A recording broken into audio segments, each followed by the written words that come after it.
नमस्कार प्यारे विद्यार्थियों, मैं डॉक्टर राजेश यादव पुनः हाजिर हूँ आपके साथ national means cum merit scholarship परीक्षा वर्ष 2016 का सेट का पेपर लेकर। जी हाँ, शैक्षिक योग्यता परीक्षण का 2016 का पेपर आज हम हल करने जा रहे हैं।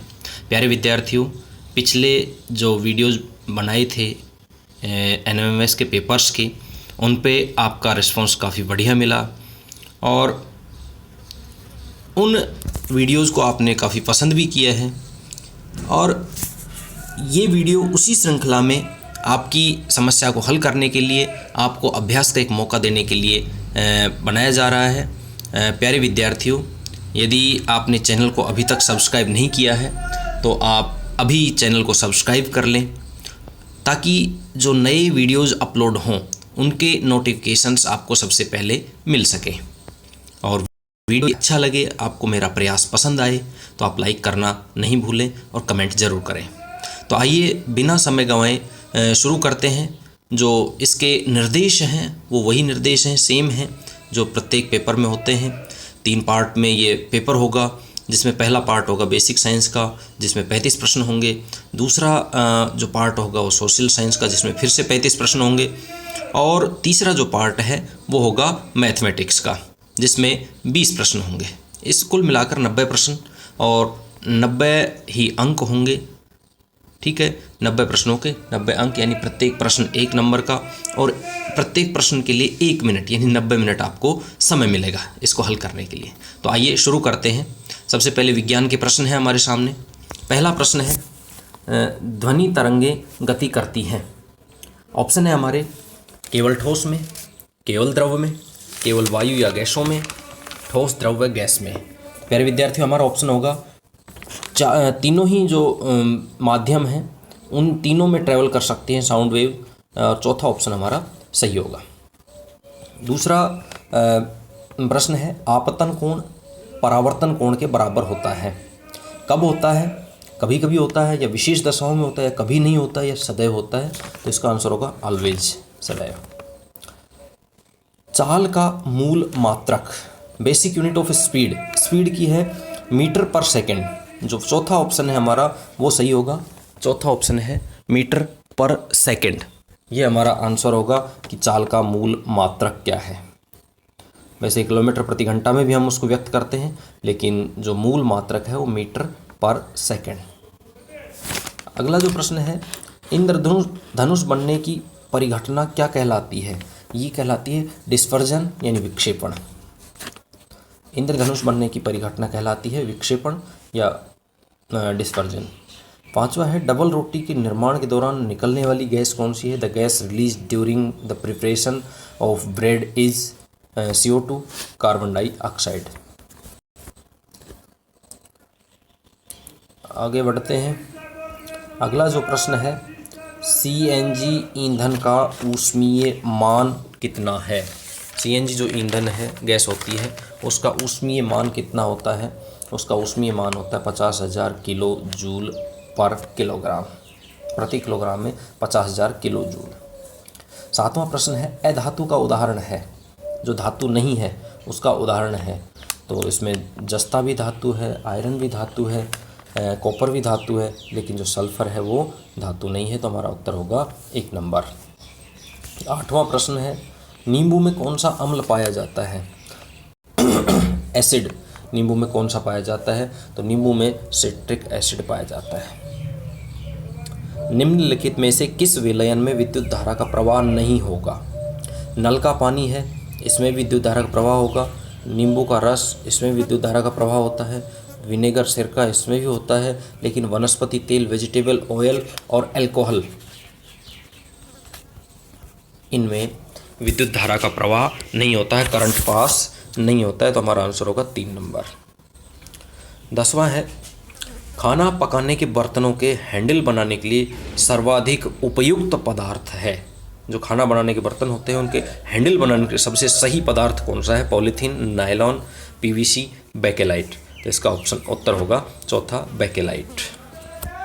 11वां प्रश्न है हमारा, 1 हर्ट्ज बराबर होता है किसके बराबर है? कंपन प्रति मिनट, 10 कंपन प्रति मिनट, 60 कंपन प्रति मिनट और 600 कंपन प्रति मिनट। 1 हर्ट्ज बराबर होता है 1 कंपन प्रति सेकंड, पर सेकंड 1 वाइब्रेशन, 1 वाइब्रेशन पर मिनट। तो इस प्रकार से 60 जो वाइब्रेशंस हैं वो पर मिनट हमारा आंसर होगा। 1 मिनट में 60 हो जाएंगे, सेकंड में 1 होती है तो 1 मिनट में 60 होंगी, तो 60 कंपन प्रति मिनट। कितने डेसिबल से अधिक शोर हमारे शरीर के लिए कष्टदायक होता है, यानी कितने डेसिबल से अधिक जो ध्वनि है वो हमारे शरीर के लिए, कानों के लिए नुकसानदायक होती है। वो 80 डेसिबल तक तो ठीक होती है, लेकिन उससे अधिक हमारे लिए नुकसानदायक होती है। प्रति एकाक क्षेत्रफल पर लगने वाला बल कहलाता है, force per unit area is called as, ये कहलाता है हमारा दाब, प्रेशर। क्या कहलाता है? दाब। प्रोटोजोआ द्वारा होने वाला रोग जो एक मच्छर के द्वारा फैलता है, मच्छर के द्वारा जो मादा एनोफिलीज फैलाती है, और ये है मलेरिया। होता है प्रोटोजोआ के कारण, लेकिन इसका जो वाहक होता है वो मच्छर होता है।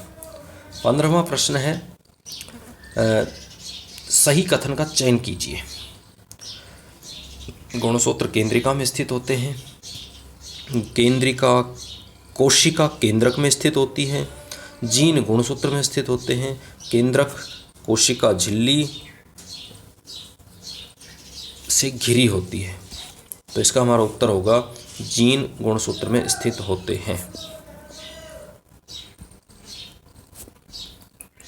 अगला प्रश्न है हमारा 16वां प्रश्न, कलिका द्वारा जनन होता है। कलिका द्वारा किसमें जनन होता है? By budding. किसमें रिप्रोडक्शन होता है? तो वो होता है हाइड्रा में। दूसरा ऑप्शन हमारा सही होगा। मक्का की फसल उगाने के लिए निम्न में से कौन सी परिस्थिति आवश्यक नहीं है? यानी 3 तो आवश्यक है, 1 आवश्यक नहीं है। कम तापक्रम, आर्द्रता, वर्षा, उच्च तापक्रम। आर्द्रता भी जरूरी होती है, वर्षा भी जरूरी होती है। तापक्रम में उच्च तापक्रम होता है, कम तापक्रम नहीं चाहिए होता है, तो ये इसका ऑप्शन होगा 1 नंबर ऑप्शन हमारा सही हो जाएगा। शुद्ध जल होता है। शुद्ध जल इन प्योर वाटर, अम्लीय, क्षारीय, उदासीन, इनमें से कोई नहीं। शुद्ध जल का जो पीएच मान होता है वो 7 होता है, और 7 जिसका होता है उसको कहते हैं उदासीन, न्यूट्रल। तो उत्तर होगा उदासीन। संचरणीय रोगों का प्रमुख कारक है, जो कम्युनिकेटिव डिजीज हैं, जो फैलने वाली डिजीज हैं, उनका मुख्य कारक है चींटी, ड्रैगन मक्खी, घरेलू मक्खी, मकड़ी। निश्चित रूप से जो हमारी घरेलू मक्खी होती है वो इस तरह की बीमारियों को फैलाने वाली होती है। अगला प्रश्न है, पेनिसिलिन नामक प्रतिजैविक की खोज किसने की थी? तो पेनिसिलिन की खोज अलेक्जेंडर फ्लेमिंग ने की थी। अगला हमारा प्रश्न है, मछलियाँ किस अंग से श्वसन करती हैं? निश्चित रूप से आपको पता होगा, गिल्स के द्वारा मछलियाँ श्वसन क्रिया करती हैं। अगला प्रश्न है, अपशिष्ट जल उपचार के बाद सह उत्पाद है।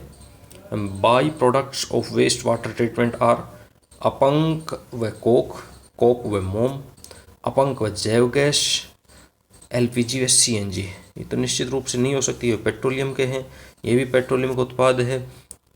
कोक है, ये हो नहीं सकता, तो हमारा ऑप्शन होगा 3 नंबर, अपंक व जैव गैस। जो बायोगैस होती है वो अपशिष्ट जल के उपचार के सह उत्पाद है। पृथ्वी की सतह पर लगभग कितने प्रतिशत भाग जल से ढका है? तो पृथ्वी की सतह का लगभग 71% भाग है वो जल से ढका हुआ है। अगला हमारा प्रश्न है, निम्नलिखित में से कौन सा वन उत्पाद है? वन उत्पाद, वन से मिलने वाला केरोसिन नहीं मिलता है, कोक नहीं मिलता है, बिटुमेन एक कोयले का प्रकार है जो नहीं मिलता है, तो हमारा उत्तर होगा प्लाईवुड। अगला है, पृथ्वी का मध्य भाग कहलाता है। पृथ्वी का जो मध्य भाग है वो क्या कहलाता है? Crust, core, mental.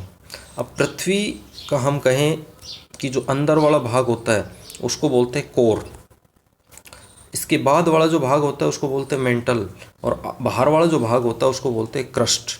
अब आप देख सकते हैं मध्य वाला भाग, बीच वाला भाग कौन सा है? ये वाला, तो उत्तर होगा हमारा प्रावार या मेंटल। अगला हमारा प्रश्न है 26 नंबर का, नेत्र के उस भाग का नाम बताइए जो नेत्र को रंग प्रदान करता है। नेत्र का कलर कैसा है, आँख का कलर कैसा है, तो वो जो काम करता है वो हमारी होती है आइरिस। परजीवी पादप का उदाहरण है। परजीवी पादप घटपर्णी, केला, आम, अमरबेल।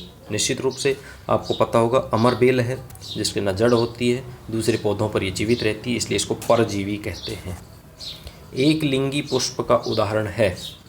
एक लिंगी पुष्प का उदाहरण है सरसों, गुलाब, पिटूनिया और पपीता।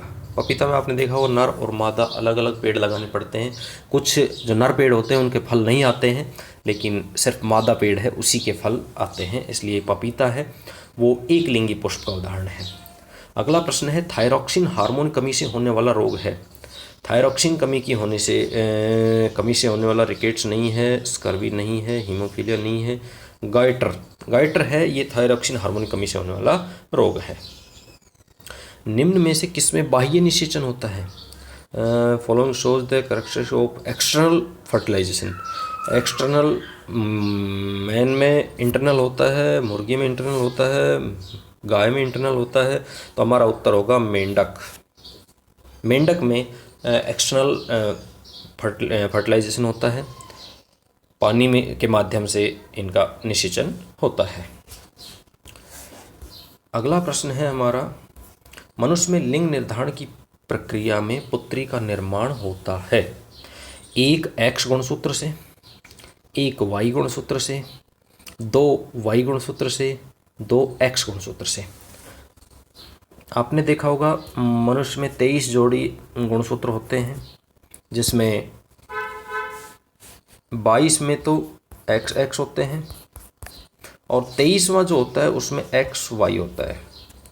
23वां जो गुणसूत्र होता है उसमें एक्स वाई होता है। एक्स से वाई जब मिलता है, ये एक्स तो भाई सारे हैं ही, तो एक्स से जब वाई मिलता है तो लड़का होता है, एक्स से जब एक्स मिलता है तो जन्म होता है लड़की का।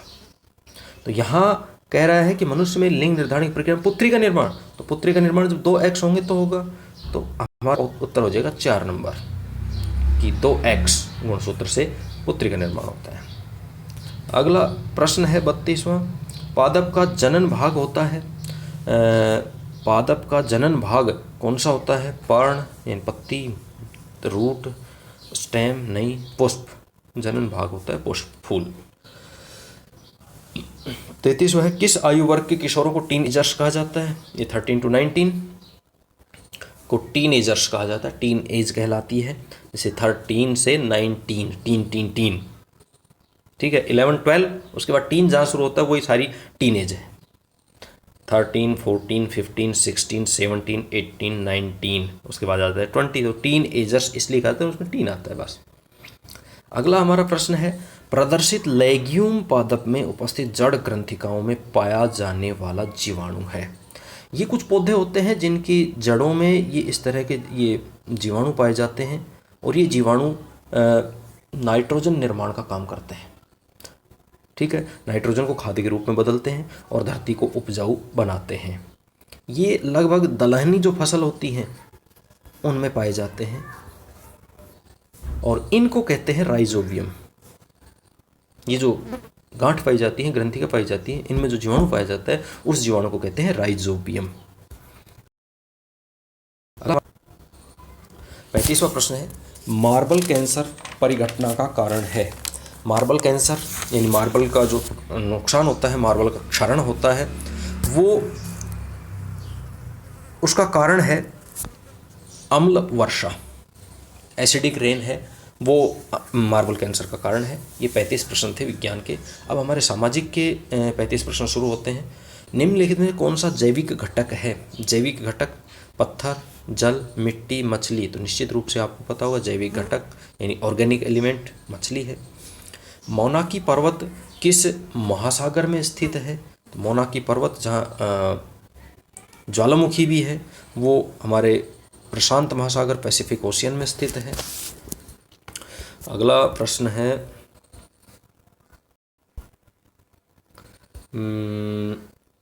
38वां, इनमें इनमें से पवन की दिशा बताने वाला यंत्र कौन सा है? बिल्कुल सीधा है, दिक्सूचक। तापमापी नहीं है, एनीमोमीटर नहीं है, वायुदाब मापी नहीं है, दिक्सूचक, विंड वेन। ठीक है, ये पवन की यानी हवा की दिशा बताने वाला यंत्र, हवा किस दिशा से बह रही है। केंद्रीय शुष्क क्षेत्र अनुसंधान केंद्र यानी काजरी कहाँ स्थित है? ये हमारे जोधपुर में स्थित है काजरी। शुष्क मौसम में अपने पत्ते गिरा देने वाले वन कहलाते हैं। पत्ते गिरते हैं उस मौसम को कहते हैं पतझड़, और जो पत्ते गिरा देते हैं उनको कहते हैं पतझड़ी वन। नेक्स्ट क्वेश्चन है सुंदरलाल बहुगुणा और गौरा देवी का संबंध किससे है? निश्चित रूप से ये दोनों ही वृक्षों को बचाने से संबंधित हैं। और ऑप्शन जो दिए हैं, अपिको आंदोलन, चिपको आंदोलन, खेजड़ली आंदोलन, ये तीनों ही वृक्षों को बचाने से संबंधित हैं। जो उत्तर भारत में हुआ उसको कहा गया चिपको आंदोलन, दक्षिण भारत में जो हुआ उसको अपिको आंदोलन, और राजस्थान में जोधपुर जिले में खेजड़ली नामक गांव में जो आंदोलन हुआ उसको कहा गया खेजड़ली आंदोलन। अब सुंदरलाल बहुगुणा और गौरा देवी का संबंध चिपको आंदोलन से है। चिपको आंदोलन इन्होंने ही शुरू किया था। अगला प्रश्न है, सिंधु नदी भारत के किस राज्य से होकर गुजरती है? सिंधु नदी का उद्गम मानसरोवर झील तिब्बत से होता है और ये जम्मू कश्मीर से होते ही पाकिस्तान में चली जाती है। तो भारत में मात्र जम्मू कश्मीर में ये बहती है। निम्नलिखित में से गलत जोड़े को पहचानिए। भारत झुमिंग, ब्राज़ील रोका, मेक्सिको मिल्पा और मलेशिया चेना। ये सभी जो स्थानांतरित कृषि कहलाती है उसके प्रकार हैं। भारत में स्थानांतरित कृषि यानी एक जगह बदल बदल कर जो खेती की जाती है उसको स्थानांतरित कृषि कहा जाता है। और भारत में ये झुमिंग कहलाती है, ब्राज़ील में रोका कहलाती है, सही है। मेक्सिको मिल्पा कहलाती है, सही है। लेकिन चेना है, ये चेना कहलाती है श्रीलंका में। चेना कहाँ कहलाती है? श्रीलंका में। और यहाँ दिया हुआ है मलेशिया, इसलिए हमारा होगा 4 नंबर। अगला प्रश्न है, अरावली पर्वत किस राज्य में स्थित है? अरावली पर्वत राजस्थान के बीचों बीच से गुजरता है, तो राजस्थान राज्य में स्थित है। राजस्थान भारत के किस भाग में स्थित है? राजस्थान है वो भारत के उत्तर पश्चिम में स्थित है, नॉर्थ वेस्ट। उत्खात भूमि का संबंध किस नदी से है? बैड लैंड टोपोग्राफी, ये चंबल नदी है जो बीहड़ का निर्माण करती है, उत्खात भूमि का निर्माण करती है। अगला हमारा प्रश्न है, निम्नलिखित में से कौन सा एक प्राकृतिक पर्यटन स्थल है? प्राकृतिक कोलायत नहीं है, देशनोक नहीं है, हवा महल नहीं है, तो केवलादेव जो घना पक्षी विहार भरतपुर में है वो प्राकृतिक पर्यटन स्थल है, तो उत्तर होगा 3 नंबर। विधायक बनने के लिए कितने वर्ष की आयु होनी चाहिए?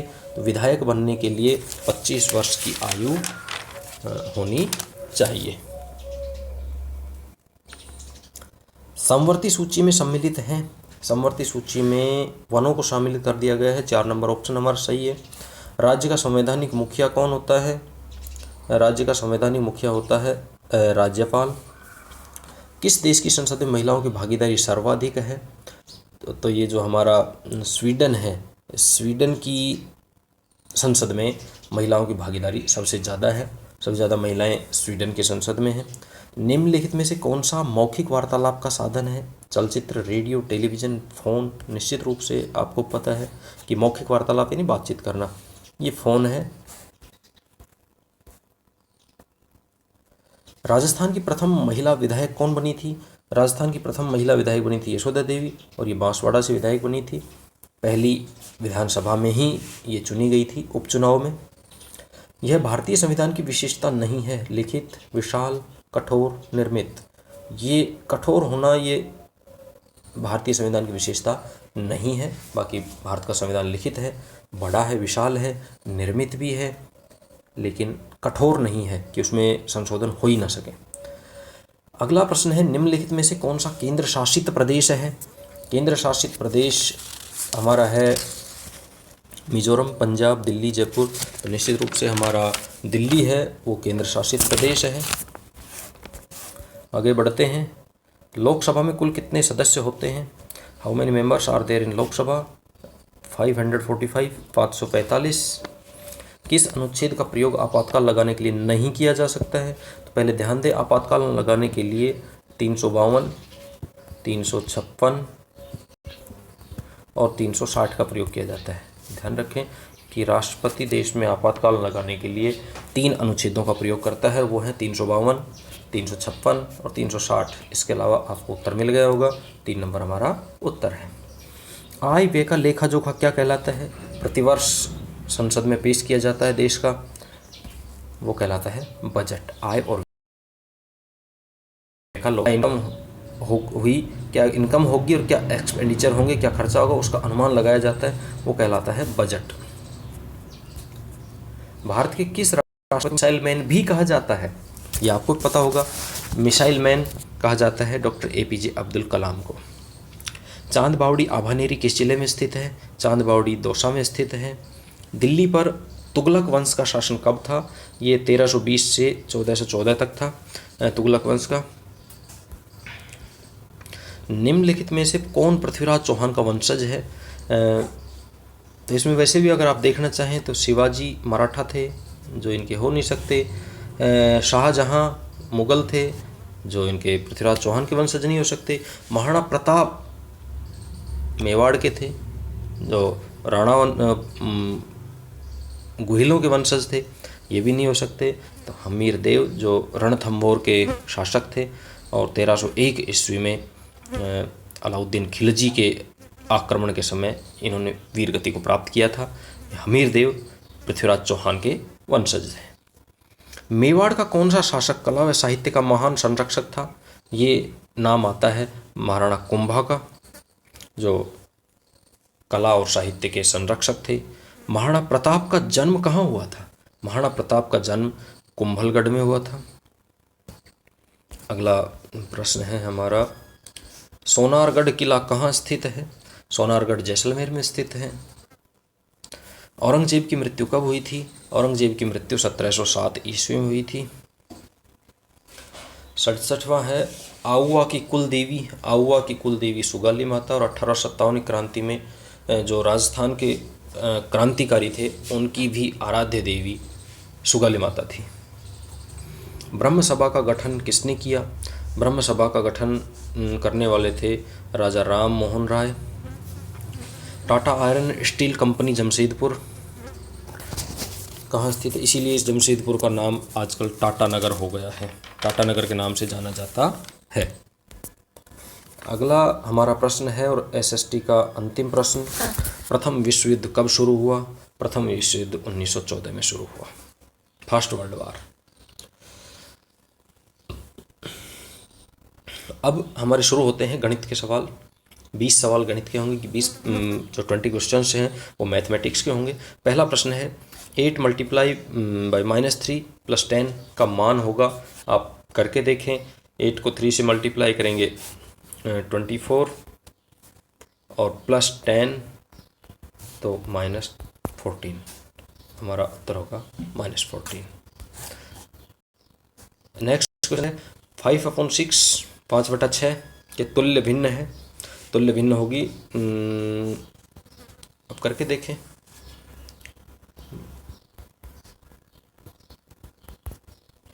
ये 15 और ये 18, तो हमारी तुल्य भिन्न होगी ये। फोर्थ आंसर हमारा सही होगा। 8.4, 7.6 और 9.2 का औसत मान होगा। इन तीनों को आप जोड़ें, ऐड करें और 3 से इनको डिवाइड कर दें तो आपका उत्तर आएगा, वो इसका उत्तर होगा 1 नंबर 8.4। 8.4 इसका औसत होगा। अगला प्रश्न है, यदि 4x - 3 = 33 तो x का मान क्या होगा? x का मान आप निकाल सकते हैं।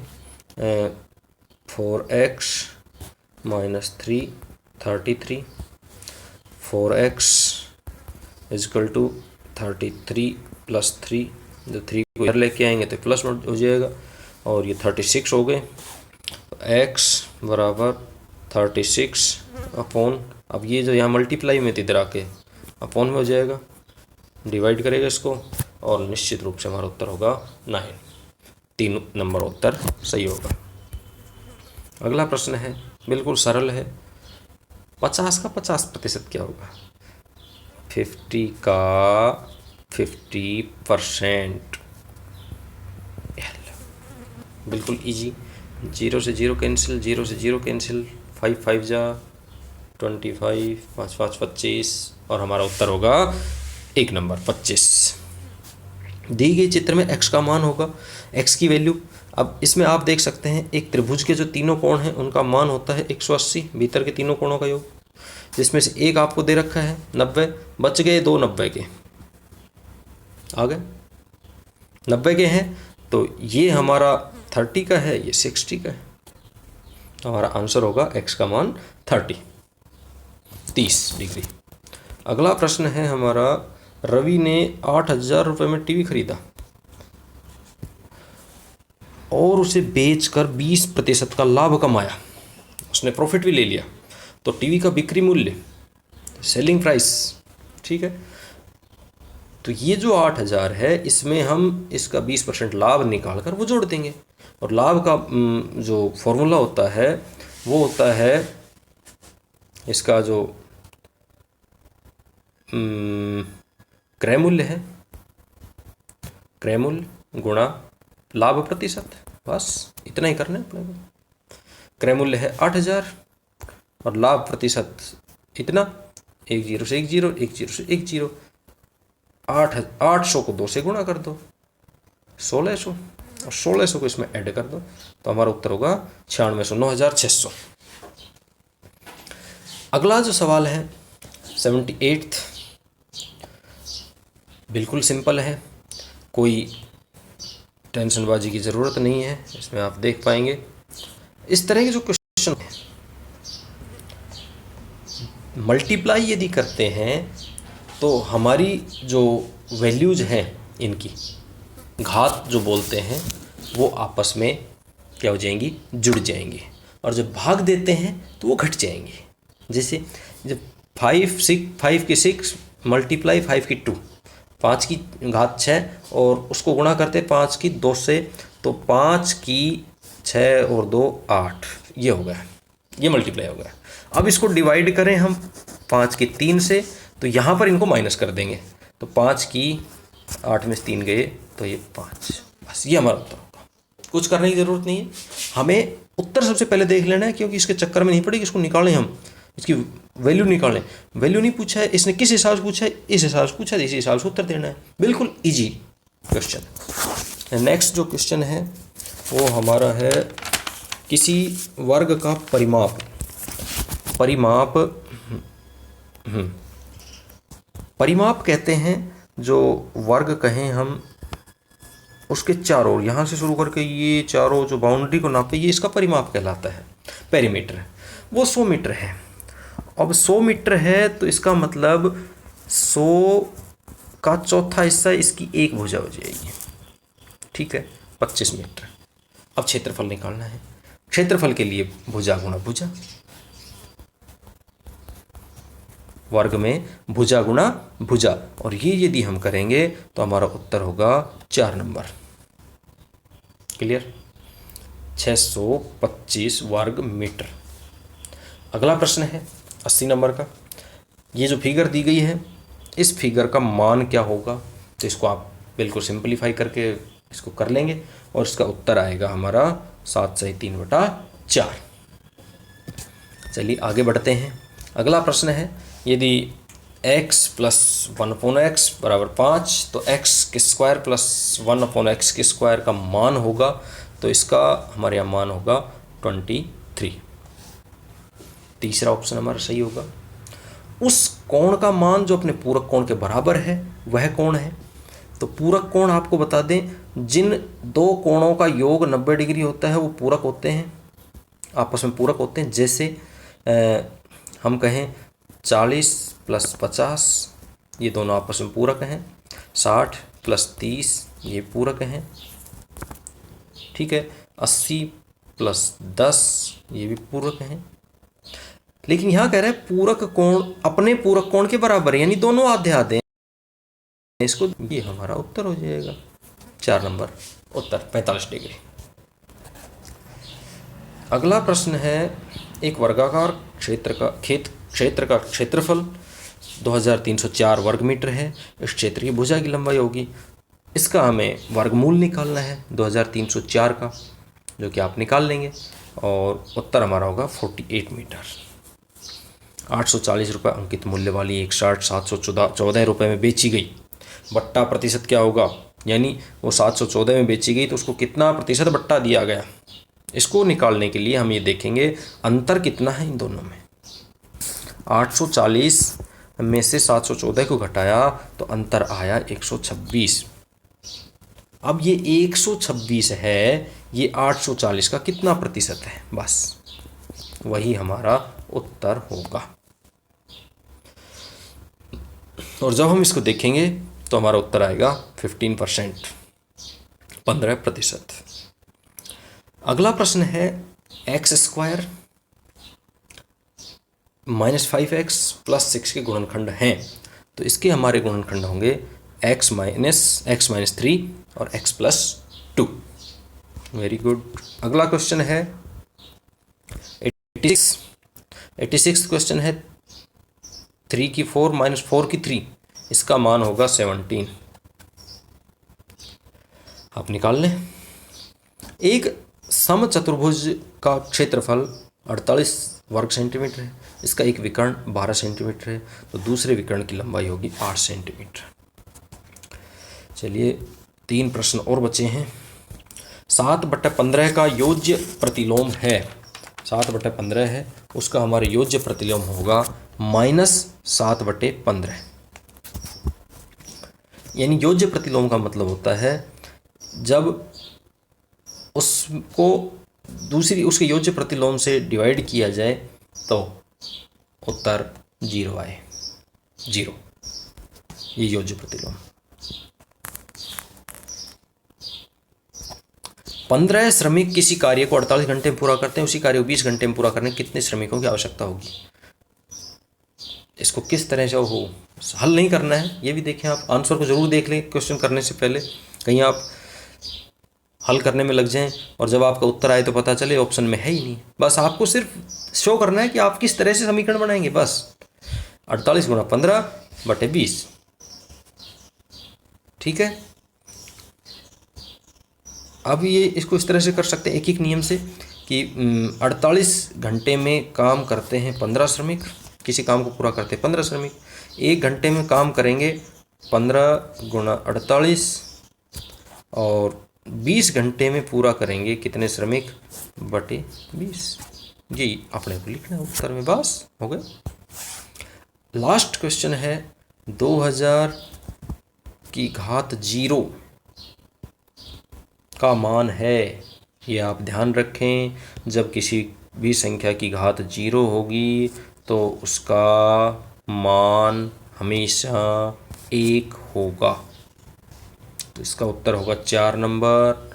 और इस प्रकार से प्यारे विद्यार्थियों, ये था हमारा वर्ष 2016 का सेट का पेपर, मैट का पेपर। हम जल्दी हाजिर होंगे, तब तक के लिए आप पढ़ते रहिए, अभ्यास करते रहिए और अपने दोस्तों से पेपर को शेयर करते रहिए। अपना ख्याल रखिए, धन्यवाद।